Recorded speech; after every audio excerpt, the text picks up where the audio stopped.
Dia adalah dewa paling kasihan. Ia diikat di tiang dan dicambuki manusia. Ia mendongak ke langit, dan berteriak, "Ayah, pinjami aku kekuatanmu." Ternyata, Dewa Zeus mendengar permohonan anaknya, dan membantunya lepas dari belenggu. Ia menghancurkan tiang, dan menyerang musuh dengan rantainya. Namanya Hercules. Ia anak haram Zeus dan manusia. 20 tahun lalu, terjadi pemberontakan di Yunani. Banyak korban jiwa. Ratu Alkmene berdoa pada Dewi Hera. Suatu malam, Zeus, suami Dewi Hera menghamilinya secara gaib. Tapi, Raja Amphitryon melihatnya. Ia murka. Raja sangat marah, karena tidak tahu apa yang sebenarnya terjadi. Sampai sekarang, aku juga tidak paham kenapa Zeus harus menghamili istri orang untuk menyelesaikan masalah. Tak lama, Ratu melahirkan anak kembar. Iphicles anak raja, dan Hercules anak Zeus. 20 tahun berlalu, Hercules sudah dewasa. Ia sangat gagah dan ceria. Ia diam-diam menjalin kasih dengan putri Hebe dari Kreta. Kebetulan, Iphicles juga menaruh hati pada Hebe. Ia berkata pada Hebe, "Aku cinta kamu, tapi kamu cinta dia." Astaga, Hebe, kamu buta? Setelah Hebe pulang, dua bersaudara cekcok. Lalu, mereka bertemu seekor singa. Mereka mencoba menusuk singa dengan tombak. Tapi, percuma. Iphicles bersembunyi di pinggir tebing. Ia melihat Hercules diinjak singa. Lalu, Hercules mencekik leher singa, dan berhasil membunuhnya. Sepulangnya ke istana, tapi, Iphicles, tanpa malu memamerkan kehebatannya, ia berkata telah membunuh singa. Hercules diam saja, karena ia tidak suka pamer. Ia hanya ingin menikahi Hebe. Tapi, Iphicles malah mengumumkan, ia akan menikahi Hebe, untuk memperkuat hubungan negara.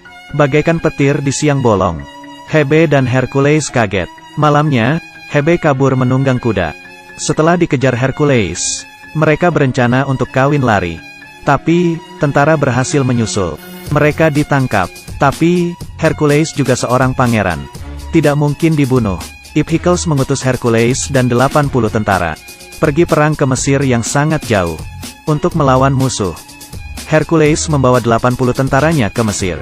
Di perjalanan, beberapa tentaranya mati mendadak. Mayatnya digantung. Hercules tidak mau mundur. Tiba-tiba sekelompok pasukan muncul, dan mengepung mereka. Musuh menyergap mereka. Tapi, mereka hanya punya 80 orang. Bagaimana mengalahkan ribuan musuh? Helm Hercules jatuh di panah. Tinggal Hercules dan satu jenderalnya yang masih hidup. Musuh mengira Hercules sudah mati karena helmnya jatuh, dan akan menjual mereka berdua sebagai budak. Musuh mengirim helm Hercules ke Yunani. Melihat helm anaknya, raja yang agak senang mengadakan pemakaman. Tapi, Ratu Alkmene mengetahui semuanya. Ia mencecar suaminya, yang telah menjebak Hercules. Raja sangat murka, dan menusuk jantung istrinya. Di sini, Hercules dan jenderalnya dijual menjadi gladiator. Keduanya harus bertahan hidup, dan menghasilkan banyak uang untuk bosnya. Dari pertunjukan bawah tanah, Hercules mulai beraksi di lapangan. Demi bisa pulang ke Yunani, ia ikut pertandingan akbar. Saat ini ia harus melawan 6 orang. Keenam gladiator ini tidak pernah kalah. Hasilnya tidak usah ditanyakan. Hercules yang setengah dewa berhasil mengalahkan mereka. Di lapangan, ia akhirnya memenangkan kebebasannya. Namanya semakin terkenal.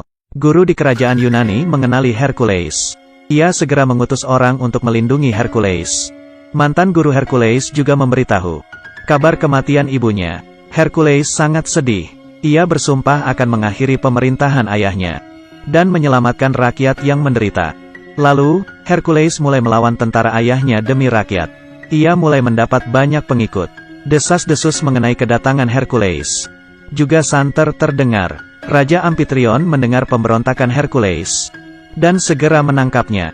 Hercules diikat di tiang, dan dicambuki di depan massa. Ini adalah bukti bahwa Hercules bukanlah dewa. Raja juga menangkap jenderal dan guru Hercules. Lalu sang guru di depan Hercules.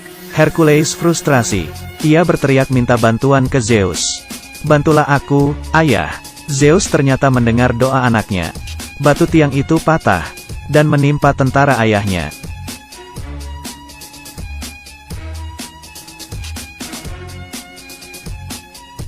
Rakyat yang melihat akhirnya percaya. dan menganggap Hercules pahlawan. Lalu, Hercules mengumpulkan pengikutnya dan pergi ke istana. Tapi, pemanah istana berkhianat dan membuka pintu gerbang istana. Hercules menantang mereka untuk berduel secara jantan, 1 lawan 1. Raja berkata, "Kau pikir aku bodoh?" Ia menyuruh bawahannya menyerang. Saat itu, Hercules meminjam kekuatan petir Zeus.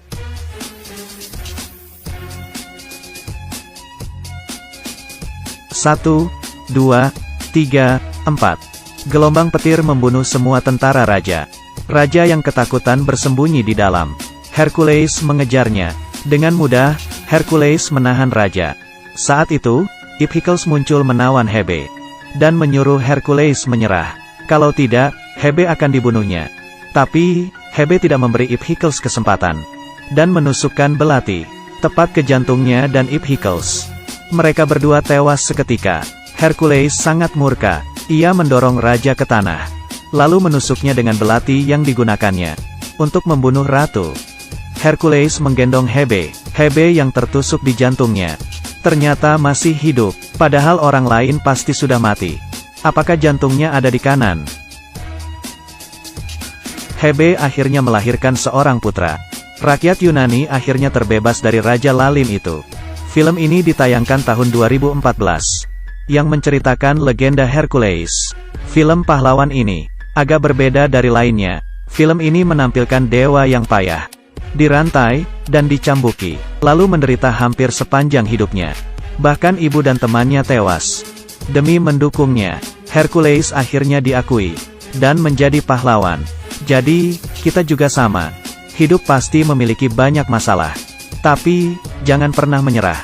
Karena, ini adalah ujian Tuhan.